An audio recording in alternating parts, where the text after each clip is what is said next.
So here we have a tri-tip. This particular tri-tip has been partially trimmed. But even still, in order to make chili, I want something that's even trimmed more so. And the reason is the fat that you see here on the outside of this particular muscle does not contribute to flavor, and it doesn't contribute to it being more tender and flavorful.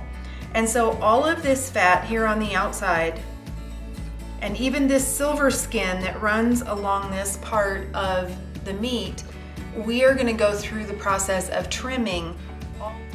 So you just simply go through and trim off any excess fat on the outside of the muscle. And in doing that, you'll end up with a very lean piece of meat but you can see here on the top that it is well marbled. You can kind of see that fat streaking through it.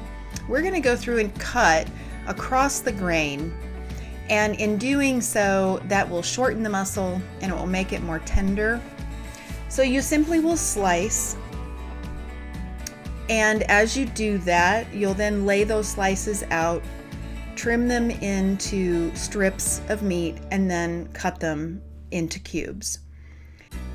Once the meat is prepped, you'll then get ready to mix your chili seasoning. When that step is complete, you will then get ready and caramelize the onions, and we're going to brown the steak.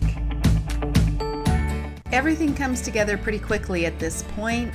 The meat is cooked, we deglaze the pan with some wine, throw everything in the pot, and cook for 1 to 2 hours.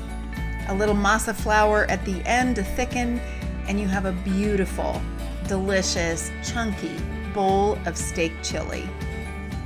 Be sure to check out the recipe post for the long list of chili toppings we have for you to create your own chili bar and serve a crowd favorite.